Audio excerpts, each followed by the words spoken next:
Doctor فرحت ہاشمی صاحبہ کے مستند بیانات سننے کے لیے ہمارے چینل قرآنک پلس کو سبسکرائب کریں۔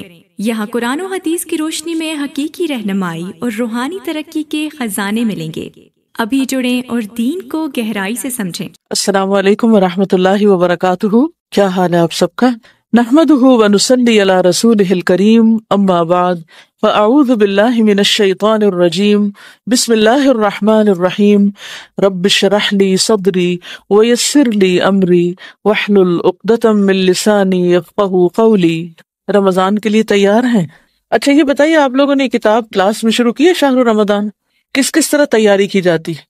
پلاننگ کرنی ہے اور کیا کرنا ہے؟ گھر کی صفائی کرنی ہے، اور اس لیے میں ریکمینڈ کروں گی کہ سسٹمیٹیکلی سوچنے کے لیے آپ اس کتاب کا مطالعہ خود بھی کریں اور دوسروں کو بھی ساتھ شریک کریں۔ رمضان کی تیاری کا بہت اہم حصہ یہ ہے کہ ہم چاند دیکھنے کی تیاری کریں، کیونکہ نبی صلی اللہ علیہ وسلم نے فرمایا ہے اذا رأیتم الہلال فصوموا واذا رأیتموہ فافطروا فإن غم علیکم فصوموا 30 یوما۔ جب تم رمضان کا چاند دیکھو تو روزہ رکھو، اور جب شوال کا چاند دیکھو تو روزہ افطار کرو، اور اگر مطلع ابر آلود ہو تو 30 روزے پورے کر لو۔ تو صوموا لرؤیتہ وافطروا لرؤیتہ، اس کو دیکھ کے روزہ شروع کرو، دیکھ کے افطار کرو، یعنی رمضان کا اختتام بھی چاند دیکھنے کے ساتھ ہونا چاہیے۔ تو ہمیں رمضان کا استقبال کرنا ہے چاند دیکھنے کے ساتھ، اور اس کے لیے آج آپ اپنے سب گھر والوں سمیت کوشش کریں گے کہ چاند کو دیکھ کر روزہ رکھیں، اور جب دیکھیں تو نیت اور سوچ یہ ہونی چاہیے کہ میں اس وقت نبی صلی اللہ علیہ وسلم کے حکم پر عمل کر رہی ہوں۔ بہت سے ذہنوں میں یہ سوال پیدا ہوتا ہے کہ سعودی عرب میں روزہ ہو گیا ہے، کینیڈا میں روزہ ہو گیا، دبئی میں روزہ ہو گیا ہے، آخر ہمیں کیا ہے، ہمارا روزہ کیوں نہیں ہوا؟ اس کی وجہ یہ ہے کہ ہم نے ابھی چاند نہیں دیکھا، تو چاند دیکھے بغیر ہمیں روزہ نہیں رکھنا۔ تو پہلی چیز کیا ہے؟ ہمیں چاند دیکھنا ہے، چاند دیکھنا ہے۔ اور اگر بادل ہو تو اس کا بھی آپ نے فرمایا کہ پھر فَأَكْمِلُوا الْعِدَّةَ 30، 30 کی گنتی پوری کر لو، ٹھیک ہے، 30 کی گنتی پوری کر لو، یعنی شعبان کے 30 دن کر لو۔ تو ہمارا 30واں دن شروع ہو چکا ہے، تو اب اس کے بعد 31واں کوئی نہیں ہے۔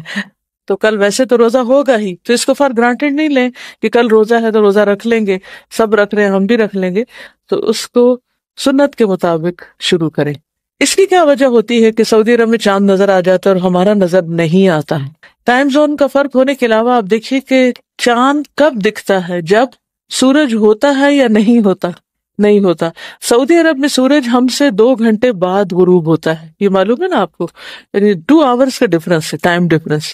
تو 2 گھنٹے پہلے، یعنی اس وقت اگر 7:15 بجے سورج غروب ہو رہا ہے تو ہمیں 5:15 بجے چاند دیکھ لینا چاہیے۔ نظر آئے گا؟ کس کس کو نظر آئے گا 5:15 بجے چاند؟ نہیں نظر آئے گا، لیکن بائی دا ٹائم چاند سعودی عرب تک پہنچے گا تو وہاں کیا ہو چکا ہوگا؟ 7:15 ہو چکے ہوں گے، مغرب ہو چکی ہوگی، اور مغرب سے تھوڑی دیر پہلے وہ اگر چاند دیکھنے کی کوشش کریں گے تو انہیں چاند نظر آ سکتا ہے، جو ہمیں نہیں آ سکتا۔ اس لیے ہمیشہ ہم ایک دن پیچھے ہوتے ہیں، اور چونکہ نبی صلی اللہ علیہ وسلم نے ہمیں یہ سکھایا کہ چاند دیکھ کے روزہ رکھو، اس لیے ہم ایک دن اور موج کر لیتے ہیں۔ مجھے ہمیشہ پاکستان میں ایڈڈ بینیفٹ یہ نظر آتا ہے ایک دن پیچھے ہونے کا، کہ زیادہ اچھی طرح تیاری ہو جاتی ہے۔ لاسٹ مومنٹ تک بھی ہم تیاری کرتے رہتے ہیں، لیکن ساری تیاری مکمل نہیں ہوتی، جسمانی تیاری، ذہنی تیاری، روحانی تیاری، کئی اعتبار سے ہمیں تیار ہونا ہوتا ہے۔ اس طرح جب ایک دن اور ملتا ہے مہلت کا تو مجھے بہت غنیمت لگتا ہے، اللہ تیرا شکر ہے کہ ایک دن اور مل گیا۔ پھر سوچتی ہوں کہ کیا موت کے وقت بھی 1 گھنٹہ، 1 دن اور ملے گا کہ مزید کچھ کر سکوں؟ تو اس کے لیے مجھے آج ہی کچھ کرنا ہے، اور رمضان کا مہینہ تو نیکیوں کا موسم بہار ہے، اس لیے زیادہ سے زیادہ اپنے بیگ پیک کرنے ہیں۔ دیکھیں، جب آپ دنیا میں کسی سفر کے لیے روانہ ہوتے ہیں تو عموماً کیا ہوتا ہے، آپ ایک محدود سامان ساتھ لے جا سکتے ہیں۔ مختلف فلائٹس پر 20 kgs، 25 kgs، 30 kgs کی اجازت ہوتی، کچھ فلائٹس پر 2 بیگ لے جانے کی اجازت ہوتی، کچھ پر اسٹرکٹلی صرف 1 بیگ لے جا سکتے ہیں۔ اب اگر آپ 2 مہینے کے لیے ٹریول کر رہے ہیں تو 1 بیگ میں کیا کچھ لے کے جا سکتے ہیں؟ کتنا کچھ زیادہ نہیں لے جایا جا سکتا، اور بہت سلیکشن کرنی پڑتی۔ لیکن آخرت کے لیے جب آپ کو اپنے نیکیوں کے بیگ بھرنے، اپنے سوٹ کیسز پیک کرنے ہیں، تو کوئی لمٹ ہے وزن کی؟ ہے کچھ نہیں. دنیا میں اگر آپ نے کچھ پیک نہیں کیا ہوتا تو کیا منزل پہ جا کر آپ کو مل جاتا ہے؟ مل جاتا ہے. مثلاً یہاں سے اگر آپ دبئی جا رہے ہیں تو پاکستان سے زیادہ اچھی چیزیں مل جائیں گی. آپ اپنا ٹوتھ پیسٹ لے جانا بھول گئے، آپ ٹوتھ برش لے جانا بھول گئے، آپ ٹاول لے جانا بھول گئے، وغیرہ وغیرہ. تو کیا ہوگا؟ آپ ہمیشہ یہ سوچتے اچھا نہیں بھی سامان رکھا جا سکتا تو کوئی بات نہیں، وہاں پہنچ کر اور نئی نئی چیزیں لے لیں گے، اچھی چیزیں لے لیں گے. تو آپ کو کوئی غم نہیں ہوتا گھر پہ چیزیں رہنے کا، کیونکہ وہ گھر پہ ہی چھٹی ہوتی ہیں. لیکن آخرت کے بیگ میں، آخرت کے سوٹ کیس میں اگر آپ نے چیزیں نہیں رکھی پوری تو کیا وہاں آپ کو کچھ مل سکے گا؟ کوئی اور دے دے گا جس چیز کی ضرورت ہوگی؟ نہیں، وہ آپ کو یہیں سے لے کے جانا ہے.